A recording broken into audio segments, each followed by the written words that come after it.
দেখো মোহিনী আট্টাম।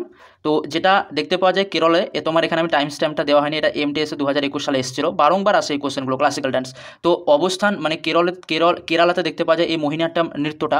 এর যে সদস্য, এই যে ড্যান্স, মূলত মহিলারা এই নৃত্য প্রদর্শন করে। মোহিনীআট্টাম নৃত্যটি মহিলারা প্রদর্শন করে। স্টার দিয়ে রাখবে, কোশ্চেন কিন্তু আসতে পারে।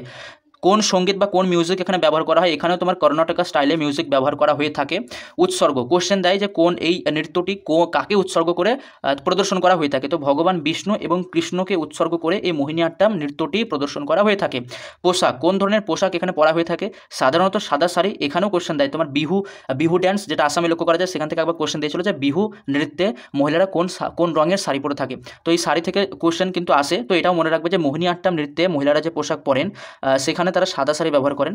তারপরে নৃত্য স্টাইল, নাট্যশাস্ত্রের যে লস্য স্টাইল আছে, এটা দেখো সিজিএল 2022 সালে এসেছিল। নাট্যশাস্ত্রের বিভিন্ন স্টাইল আছে, রসা স্টাইল, লস্য স্টাইল। তো নাট্যশাস্ত্রের লস্য স্টাইল তোমার এই মোহিনীআট্টাম নৃত্যের স্টাইলে লক্ষ্য করা যায়। লস্য স্টাইল ইংরেজি টার্মটাও এখানে দিয়ে দিয়েছি। সিজিএল 2022 কোশ্চেন এসেছে, ভেরি ভেরি ইম্পর্টেন্ট, মনে রাখবে কিন্তু আসার মতন। এবার দেখো পারদর্শী ব্যক্তি, কোন কোন ব্যক্তি মোহিনীআট্টাম নৃত্যের সঙ্গে জড়িত। প্রথমে আসে কনক রেলে, জিডি 2023 কোশ্চেনটা এসেছিল কনক রেলে। তারপরে হচ্ছে জয়প্রভা মেনন, সিএইচএসএল 2022 সালে কোশ্চেন এসেছিল, এবং সুনন্দা নায়ার।